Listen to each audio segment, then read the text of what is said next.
Hello, welcome to a new video. In today's video, we're going to take a look at about a lot of news, a lot of data mines towards the new season of Pokemon Go, what is going to be happening here today, a bit towards what the next PvP season is going to be as well, just really a tiny bit, and very likely we're going to see all the information towards 3 PM today as well, so I'm kind of excited for that. Hopefully it's today, maybe it's tomorrow, but here as you're going to see already, there is the current leak teaser for the new season. I'm not too sure if there's anything super important here other than you see like different kind of seasons of winter, you had like summer, you had like autumn, I don't know. But yeah, you have Dual Destiny. Now I wonder what this is going to be about. It is definitely towards black and white, so Generation 5 going to be the main topic for this season, I would assume. But what we also see here as well is Hoopa's rings the entire time. Like what you see here, like those transitions is definitely intentional. Hoopa is very likely coming back this season, maybe as a shiny form as well. Otherwise, Dual Destiny is going to be an interesting topic. I would like to hear your ideas behind it as well in the comment section, but we have a lot of data mine that we have to go through, so let's start off directly with it.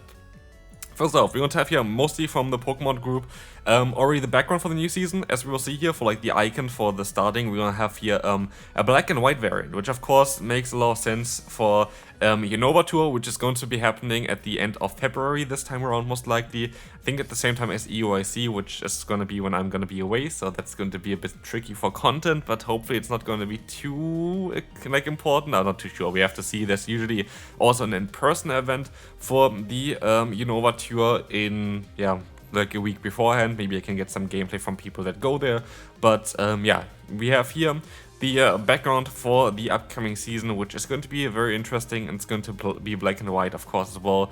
And that's, of course, a hint towards the Unova Tour, which is, of course, expected for this season. But there's been quite a lot of other things that kind of got found in the code, which you're going to go over it in the last few days. One of them was the Max Mushrooms. Max Mushrooms is something that was found in code, which you can get for Pokecoins, basically similar to the Incense, allowing you to double the strength of attacks for max battles. Which is going to be very important, most likely, if you want to do those max battles or max raid battles or whatever, with like a lot less people. As it is currently nearly impossible to do them with like 2 or 3 people. I've seen some that got like the last one done, which has a double weakness and has moves that are double resisted against Excadrill with 4 people, and it was very difficult for them. So this might allow you to even use 3 or 2 people in order to defeat some of those bosses, but again, you still need fully maxed out Pokemon for that one, which is again a big investment for those max rates, and I feel like the rewards that you get from it is not as crazy. As you'll see as well, those are going to be the items now in game. There are going to be a bunch that you can see, like those were like they're going to be the shop icons that you're going to see as well. And you can buy them then in the shop, and then you're going to do more damage during those raids. I'm not too sure on how common they're going to be in terms of also what price they're going to be, but it's more like an idea to make it possible for fewer people to do those battles, because I actually tried to do one of those battles during the recent event, and there were 8 people in there total, with me included of course, and we did not do even a single bit of damage. My reason for this was I didn't have any Pokemon built for it. Like I had like level 20 Excadrills and like my level 50 nearly Charizard. But of course Charizard doesn't have a great typing, and we had like no chance, like literally 0 chance at all. So this might allow you to have a bit of more chance to destroy them. I still think they're a bit too strong, but at the end of the day, you're not really missing out too much yet. They're going to be very late. Some Pokemon that are going to be firstly released with this feature. This might be a bit of a trickier one than for later on. Anyway, moving forward to some less interesting things here maybe. There's going to be an outfit for Dedenne, Wooloo, and Dubwolf for the winter event 2024, so next month somewhere. And we see here already some advertisement down in the comment section where we see like Dedenne already, and also a Wooloo, which have like an interesting kind of design to it, so maybe something similar is going to come there. If that's actually the case, the Dedenne definitely looks like a lot of fun there. Like look at this Pokemon there, having a little bit of wool there in the sand. It's kind of hilarious. I hope we're gonna get this design, but I'm not too sure about this. But still, here, this is definitely what's going to be happening for the Christmas season. Again, this is going to be a leak video. It's going to be about stuff that got found in the code. And we're gonna move on to the next one, which just got found, I think, yesterday here, or actually today still, like just 10 hours ago while recording this one. We're going to have the post for the next Go Battle League season, and also the outfit for the next Go Battle League season, which is gonna be Grimsley, which is, I think, a gym leader from Generation 5 as far as... Oh no, I think it's actually Elite 4 member from Generation 5. So again, it's the same theme that you have as well again, which is going to be the one that we're going to have Unova in this season. And we very likely going to have more information towards later. Here we see, for example, the post that it has, that he has in the main series games. I'm not too sure if it's going to be the similar one. It kind of looks similar towards it. Here we're going to see like its standing post that you usually see in the other Pokemon games as well, so that might be something interesting. But yeah, this is going to be the next pose and outfit for the next season. Looks actually kind of cool. I think it's going to be an interesting one. I'm not too mad about this one. I think it's going to be a funny one. So yeah, I actually do like this, and I think it's a kind of funny one. Anyway, next one, we're going to move on here with some location cards. One is going to be special background season 17. I think we are going to move on to season 21 if you look into like Go Battle League. But the actual season, this is going to be season 17 coming up. So that's going to be a special background. Could imagine that this is going to be for the Unova Tour, very likely. And then we're going to have one for the December recap community day. If you want to catch some Pokemon there, it's going to have a special background as well. Maybe some snowy one, which would be very, very interesting. But this is the first time that this actually ever happened. And that is going to be very interesting. Maybe there's going to be an in-person event again. Who knows? But yeah, this is definitely interesting for sure, as we can now move on to the next one. This is going to be also a new interesting feature. Apparently for the Go Tour, which is again the exact thing that we can expect with the Unova Go Tour, there's going to be a seasonal header, and there's going to be apparently rewards that you can unlock. And those have like different kind of types here. There's like a seasonal, normal, basic, and premium. And apparently there's also basically a way with like a free one that you can get and a premium track that you can get, where you can get better items if you pay for something. So Niantic found another way to try to, yeah, get you to pay for the game again, which is not too surprising. But apparently you can get better items or whatever if you pay for the next tour again. But you have like kind of new system most likely. It's very likely going to look like something that you see down below here as well as an example. Stuff like this very likely going to come to Pokemon Go as well, with a premium and a free plan, and that is definitely interesting. I'm not too sure if it's going to be just additional content in terms of like it's already included in the ticket that you buy anyway, or that you have to pay extra again for it.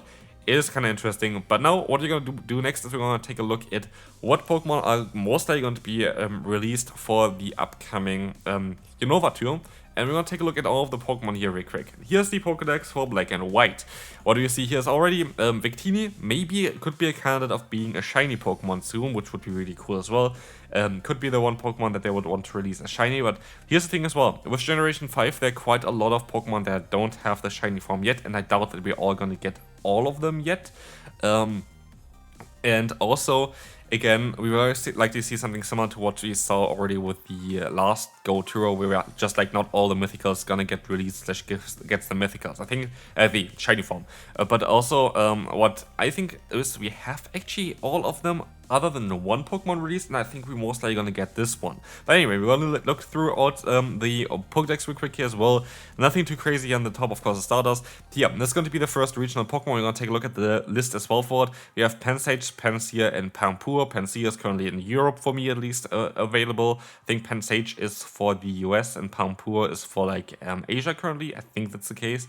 Could be completely wrong, but those most likely gonna be available for everyone throughout the event. We had already an event where this was already the case, so I could see this just happening again. I think it was after the last Go Fest, and I think they might come available there as well again. And they also all already released a shiny Pokemon, so it's going to be interesting as well. But yeah, this is going to be the first regional Pokemon here from this generation. There are quite a lot more to come.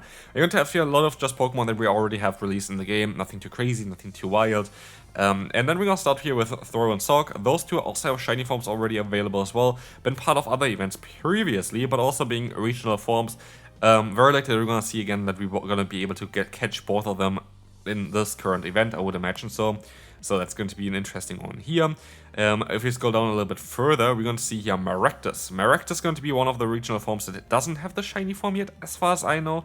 And very likely going to get it released. Same goes for Sigilyph here as well. This Pokemon doesn't have a shiny form yet, but very likely going to be released. Very likely in 7 Kilometers or something like this, which is usually the case for those events. So that's going to be very difficult to get.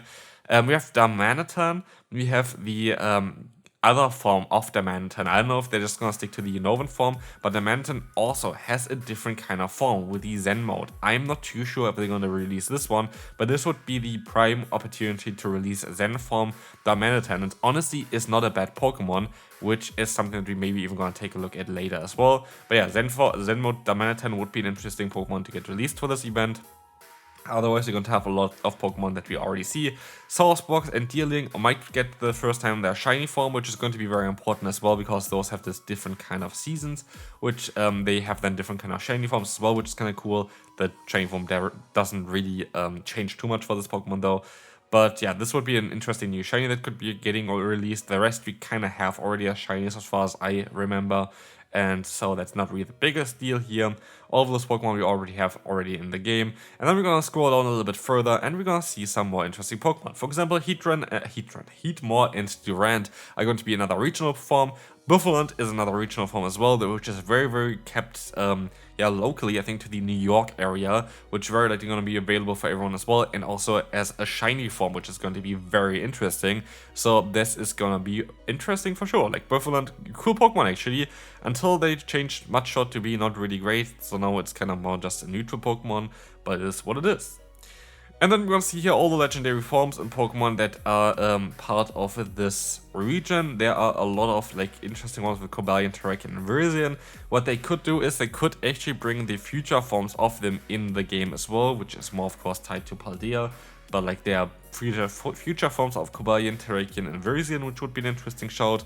Tornadus, Thunderous, and Landorus, of course, going to be there. We're very likely going to get a lot of them as well through research, which usually allows us to get them at level 15. I'm fairly certain some of them might be available through that one as well for the Open Great League, and this might be also an interesting shot. For example, Virizion would be a very good Pokemon for the Open Great League, and we can actually check here real quick on the side. I didn't think about this fact until just now, but if we want to take a look at Virizion, if it's below level, like if it's level 15, it's going to be good for the Open Great League.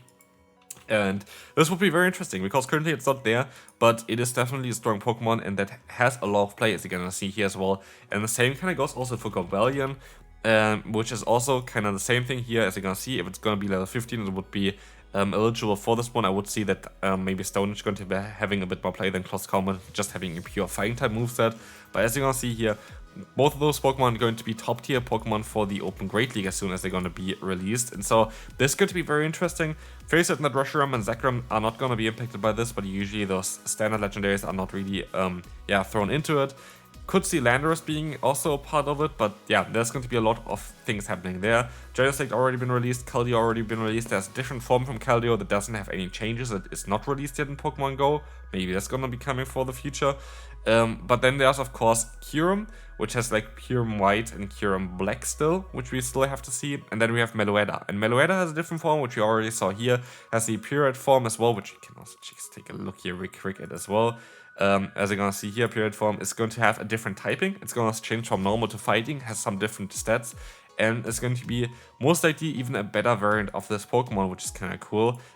As you're gonna see here as well, real quick on the side, we're going to have Quick Attack, Close Combat, and Ice Punch, giving you really great coverage for the current meta, allowing you to hit something like Landorus to double super effective damage, while still having Stab, Quick Attack, and still Stab, Close Combat to hit like Steel type Pokemon like Dialgas and whatever for super effective damage as well. I think this Pokemon would be very cool. I don't know actually if it's nowadays better than the other form of it. Let's find out here real quick. It is actually not. But there was definitely a time where this was the case. Maybe Fire Punch is better, Fire Punch is not better, Ice Punch is definitely the better move here. But it's definitely still an interesting Pokemon that I would be interested in getting as well. But both forms are very strong, so both of them are definitely gonna work out quite well. And then we're going to have, of course, Kyurem Black and Kyurem White. Both of them have insane stats, as you're gonna see here as well, like one of the strongest Pokemon in the game. They actually got accidentally released already beforehand, like around a year ago. I made a video about some gameplay with Kyurem Black as well.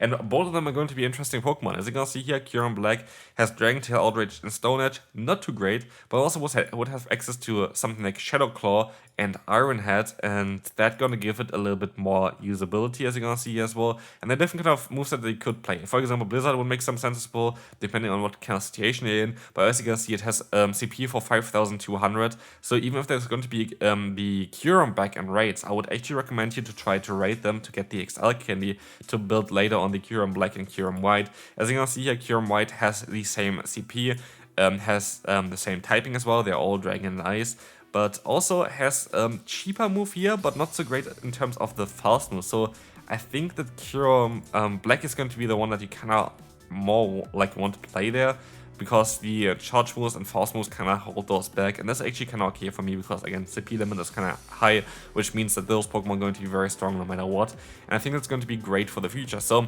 honestly, this tour has a lot of potential. We can also actually real quick take a look at Zen mode Darmanitan.